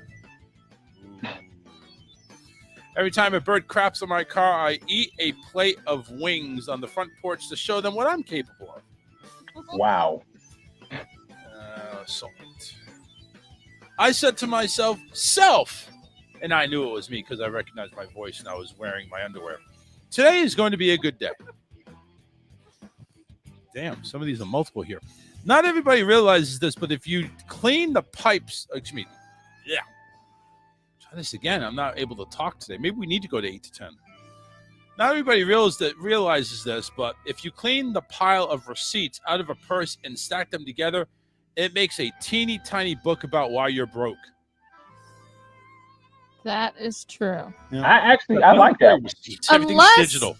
Oh, I get receipts, but unless you go to CVS and then you have a teeny tiny book about why you're broke and 3 miles of coupons and of how you can save money and ads for other things to make you more broke. I tired to start my day without coffee. My court date is currently pending. Dear taco trucks, please consider cruising the neighborhood like ice cream trucks. Yes. Sincerely, everybody. Yes. And they should play like the mariachis. Yeah, right. The Mexican hat dance.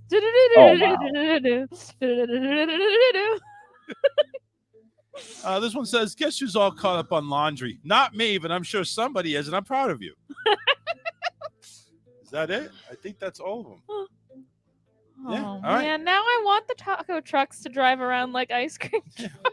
Yeah, that's a heck of an bring the taco idea. trucks here. That is a heck of an idea. I never really thought about hold on that. a second, that- Eric. Imagine me running hold on. out of the office at work. Yeah. I need a taco. Go ahead, Eric. You're on The now. taco trucks are smart though. It's like this. Like we're not about to go burn that gas. I mean, we're going to be right here. I'm You going to come tell you find where we're going us. to be down on that. It's like we're going to be there on Taco Tuesdays, and Fridays. That's Tuesdays and Fridays. We're here from like 2 to like 7. And Yeah, there's going to be a line. There's going to be a line at 1 o'clock, and there's going to be a long ass line after 7. So they're smart. Yeah, they know. They know what they're doing. You don't need to go ahead and Oh, but if they drove around the neighborhood playing, But- Yeah, you're right though. Yeah, people would everybody be be on. running out with their money. Shit, I would too. But how an Take ice our cream? money. Like tacos, What a taco! when you and need some a taco, tequila. you need a taco. Oh my God! Margaritas too. Yeah. If they sold alcohol on that stuff, wouldn't that be illegal? You have an open container of alcohol there you're serving. Hey, No. that's I don't know. hey, the There might be container some wasn't danger on that. open until yeah, but you know what? But why not though? They're not drinking and driving.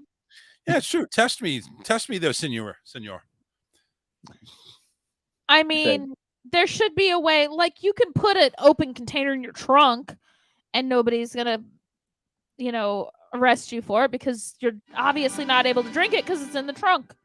So they should have like a locked, cabinet or something in the taco truck where they keep the tequila, and then when they're driving, it has to be locked up. You know what? That they should have a mobile liquor license. Yeah, it's true. Yeah. But yeah, that would be a hell of a concept. Hey, maybe we need to get together and get a couple of trucks, up here and down over in Florida and test it out. Absolutely. Weren't you talking about at one time wanting to do a food truck? Yes. But I figured it's like We would actually have to know how to cook. we'd actually maybe want to cook first. Well, you could just be the brains behind it and just get the concept. I mean, a lot of great cooks. I mean, not a lot of great cooks. A lot of great business ideas come from a person not having any idea of what to do with that particular idea. Just have the idea. You can find somebody to cook. Could we? And You then could probably hire someone. Yeah. if that's the case, could we even pay him enough? Because I would want to keep all the profits. Like, all right, I keep. All right, it's like you remember that one cartoon. Here's one for you and 1, 2, 3 for me. Yeah, one for you, 1, 2, 3, 4, 5 for me. Yeah, see, that's the way I would be. That was a Bugs Bunny cartoon. It was a Bugs Bunny cartoon. That's right. I just don't Was remember. that Elmer Fudd? No, it wasn't Elmer Fudd. I thought it was Bugs and Daffy. No, this guy was a gangster. The one I'm imitating. It was probably on a Warner Brothers cartoon, but it probably starred Bugs Bunny as somebody trying to outsmart the gangster. So, but it wasn't Bugs doing that. I want to say Bugs and Daffy did that bit too. Maybe it's not the one you're thinking of, but they did the same bit. Yeah, I want to say I won $1.28 billion, but I didn't. So I'm going to say about that. So if y'all would have won that, would we even be having a conversation right now? Absolutely. Okay. Yeah, we have a conversation. 1, 2, 3 for you. 1, 2, 3, 4, 5, 6, 7, 8, 9, 10 for me. Yeah. I would be fine with that. Yeah, we I would be. Listen. This show, unless I become so depressed to the point where I have bad thoughts all the time, this show's not going away, or I die. This show's not going away. This show may, have hiatuses every now and then, but it's not going away. I don't care how rich I get or how poor I get. I'm making this happen in one way or the other, unless I'm living out of a car, which I don't think your parents would allow. No. Hey, if we did get that kind of money, would you maybe do a studio audience? No studio. No, audience. but he'd have a outbuilding on our house to be the studio, and The have fuck that! I would go ahead and buy a building and make my Or own that. radio studio. I figured Okay. you'd do like still have it at the house so you wouldn't have to travel to go to do a show if you wanted to just on the spur of a moment do a show. No, see what I would do. All right, so if you want to do it practical like that, obviously I would want to buy myself a good acre or two of land, Mhm. and then I'll go ahead and it has to be somewhat close to a major intersection. We'll build our house, on the residential side, and on the other side where it's closer to, I'll build I don't know, 5,000 square foot building, section it off to offices and people that want to rent it off too. That way I make some money off of it. I mean, I guess if you I want mean, to obviously, do it that way. it wouldn't be like a storefront or anything like that. Well, actually, I would also have to make the shit. I just realized that I always have to make the land commercial. Yeah. I wouldn't be able to do Well, that. you could designate a portion of the land to be commercial. Could I? I think you might be able to. Sounds reasonable. See what I would like to do. I mean, if you own the property, you can get it licensed for commercial if you want to. See, I want to go Bob's Burgers. I want to go ahead and have my You wanna office live downstairs. upstairs? I want to live upstairs, right below my. See, I wouldn't want to live Why not? upstairs, but I mean, it could be like on the same property. Yeah. But that would be kind of cool, though, wouldn't you think? No? I think that would be okay though. You may not feel like going home. I'm just gonna go upstairs. No, maybe I don't want to go upstairs. All right, elevator. Well, okay. Well, come on. I have to meet it halfway. Maybe an escalator instead of an elevator. Yeah, that's true. One of those escalators you can turn on and off, I guess. Yeah. I hate to see that thing just rotate all the time. Remote control escalator. You're gonna get one of them chairs. No, no. You sit no. down and then it takes you up. No, stairs. no, I do not want one of those. After seeing what happened at Gremlins, no, I don't want that. I don't want to be slingshot through a window. No. Wow. I listen, forgot about that scene in Gremlins. That was too funny. There is a reason why I don't go into the ocean. You could have told me to mute the mic. Sorry. So there's a reason why I don't go in the ocean, and that's because of Jaws. And there's a reason why I'm never going to go ahead and get an escalating chair. It's because of the Gremlins. That poor lady, my God, rest her soul, because I know she didn't survive that. And I know I wouldn't either. John says, if you do a food truck, what the fuck is my mouse? Damn it. Get over here. John says, if you do a food truck, make it simple, you'll have success. Yeah. Hot dogs and fries. Hot dogs and tots. No, it needs to be tacos. Tots and wieners. Tacos. Hey, you know what? Tacos, hot dogs, hamburgers, and then maybe about like 5 or 6 sides that you can interchange with any of those things. Yeah. You have any good news tonight? I don't currently, but I can. Okay, if you can do that in like the next 5 minutes, that would be great because we're coming to the end of the show, actually. I thought we were going to talk about Big Brother. Brother. And that's what we're going to do for 5 minutes because I don't think Eric has seen anything of it yet. You know, it just started watching it. Yeah, well, I'm like on episode 2, so I guess you can say no. But you know, I have set some time out that I can watch. You know, and I'm like, okay, I'm going to make it a priority. Usually late at night, though. Oh, really? Like I'm a late at night like TV watcher, you know, because I've got like my set programs that I watch when I go off. Yeah, you are a little bit of a night owl, aren't you? Yeah. Okay. Yeah, I will be up till about like 2 or 3 in the morning, typically. And then get up at about 8:30, 9 o'clock. Yeah. Well, so there is the tonight is an episode where I think they're doing the power of veto, if I'm not mistaken. Yeah, I think so. They probably already did it. So because they did nominations on Sunday. Yep. And the nominations were, well, Monty, we already told you, was the head of household. The nominations were Alyssa and Indy, with neither one of them was the targets. There was a veto winner, And there have been a change in the guards of who's sitting on the chairs right now. I will not say who. It is up to you to find out. And we'll, basically tell you Monday when everything goes down. But, so the veto was used. Not going to say who won it.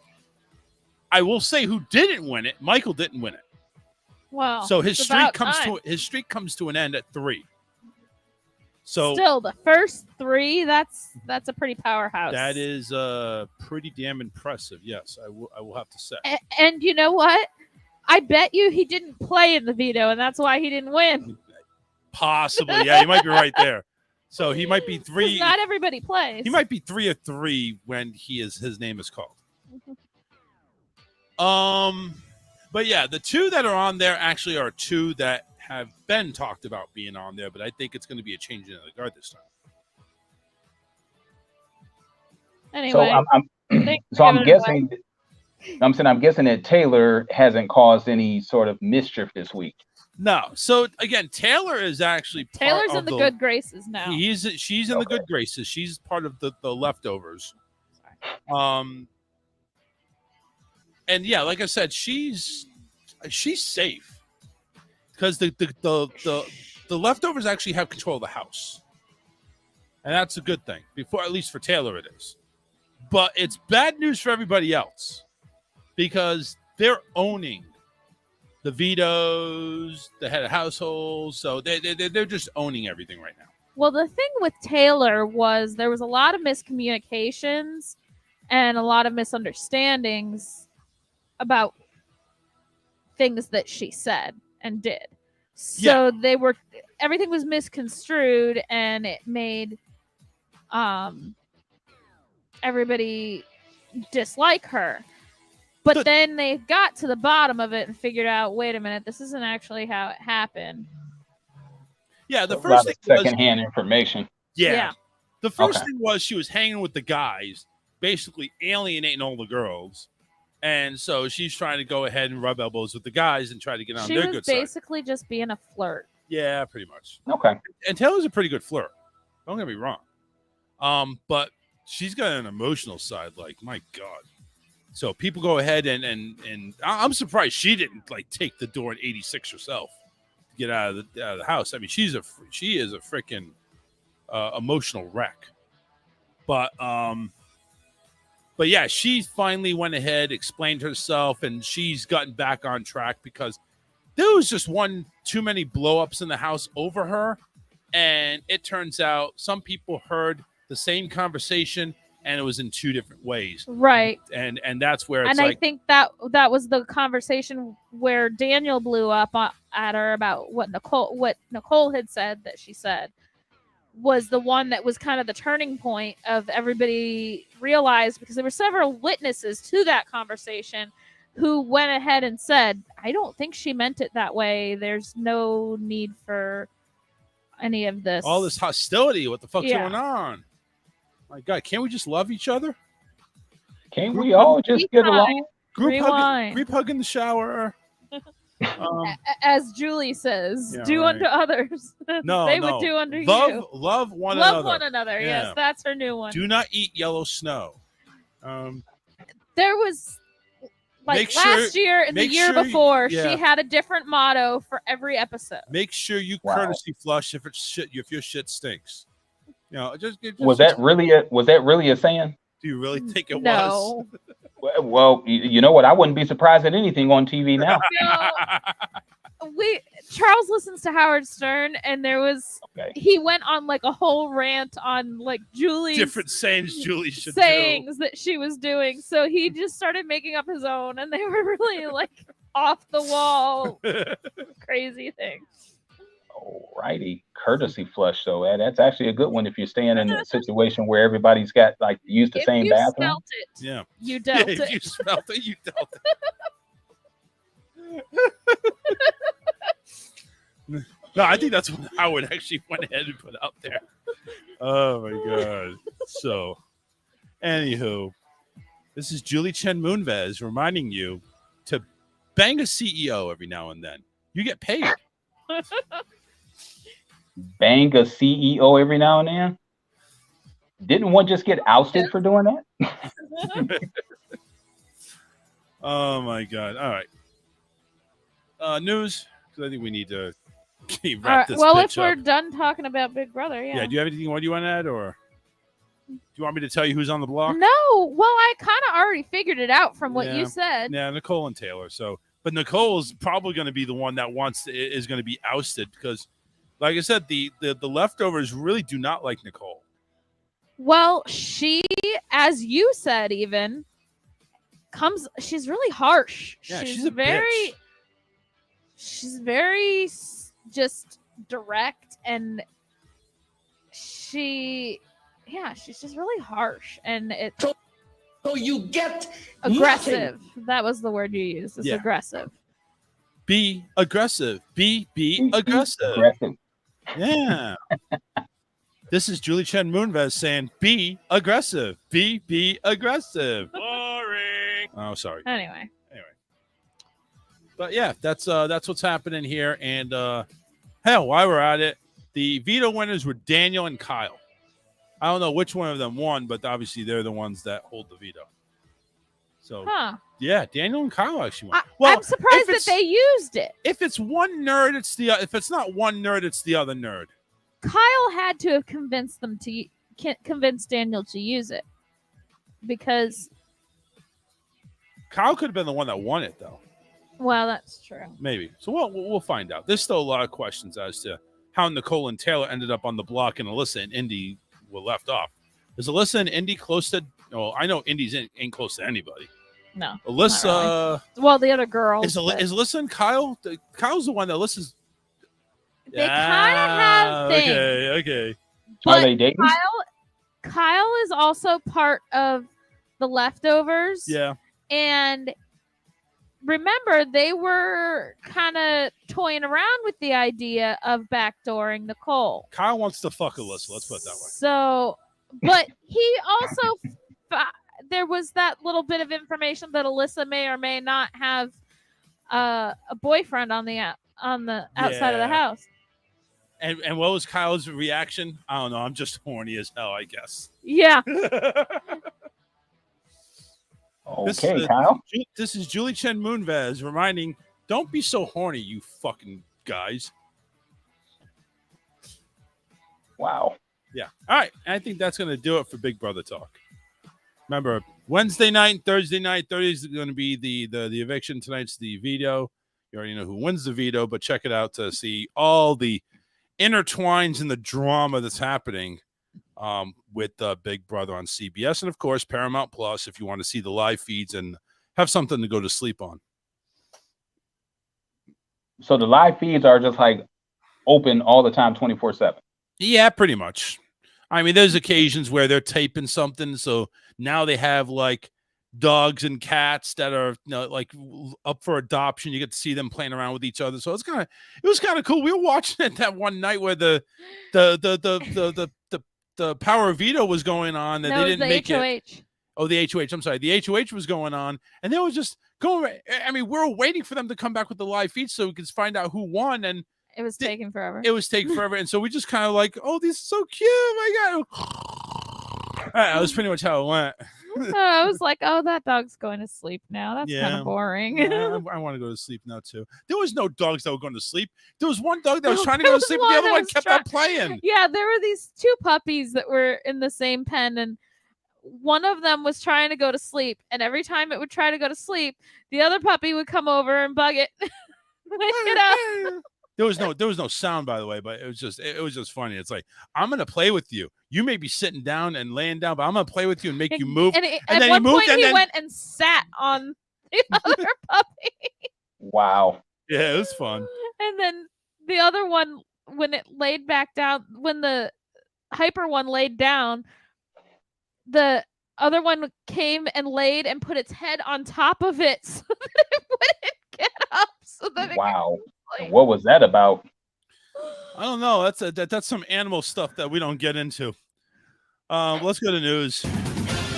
Getting on here. Alyssa's taking over with the good news. Here we go. 7-year-old Messiah is a hero after rescuing a drowning 3-year-old all on his own. all on his own. A 7-year-old from Sacramento was the unlikely savior of a 3-year-old toddler who would have certainly drowned without help. Last week, 7-year-old Messiah Brown went down to enjoy the pool at the apartment complex where he lives when he noticed something out of the ordinary. There's a word missing in that sentence. There is. There always is. I was just playing in the pool, and then I saw a boy at the bottom of the pool. Messiah, a second grade student, told Good Morning America, and I went to get him. Swimming down into 6 feet of water, he grabbed the arm of the 3-year-old toddler whose eyes and mouth were open and managed to pull him to the surface, where a relative of Messiah's 9-year-old Savannah helped them both onto the solid ground. Adults who had caught wind of what was happening called 911 and raced down to help. According to ABC, Savannah's mom performed CPR on the child, who was helped to breathe again by the same fire and rescue arrived. I don't know that. By the time fire and rescue arrived, they really screwed this article up. But you're doing a great job of recovering. The child was transported in critical condition with advanced life support efforts provided by Sacramento firefighters. A spokesperson for Sacramento Fire Department said Messiah's father, Marcus, an Olympic boxer who represented the United States. What is that? Just totally skipped a whole... God. It's not funny. This whole thing is making no sense. So what was the bottom line on that? Everybody did a good. Somebody did a good deed. The kid saved another kid. Excellent. That's the way to go ahead and take away this bad journalism. By the way, what article was that from?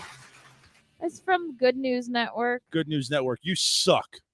Yeah. Well, I'm wondering what happened to the 3-year-old's parents. Where were they at? It doesn't say anything about that.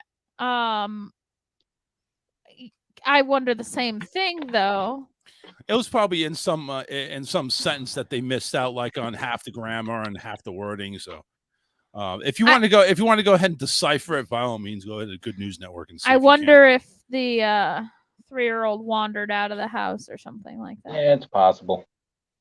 Yeah. Mommy took a nap and he decided to go for a walk. Well, luckily the kid's alive, and I'm pretty sure that the kid won't be doing that again. Oh, I'm pretty sure he will. That's the thing. They never learned the first time.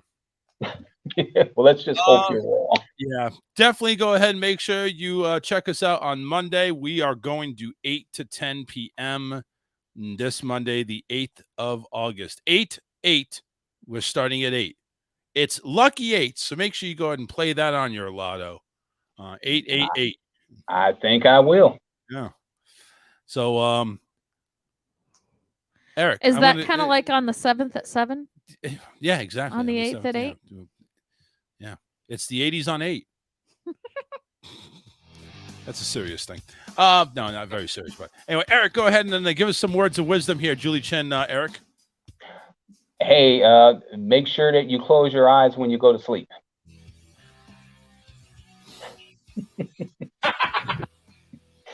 A little delay on that one, but okay. That's cool. That's all I got. Everybody stay safe, treat each other with kindness, and remember, COVID is still out here. It is. And when you go ahead and take a sip of milk, make sure you put it back in the fridge. We're out of here, folks. See you Monday at 8 p.m. Don't be late. We'll see you then. See you Monday. Bye. It blinded me permanently.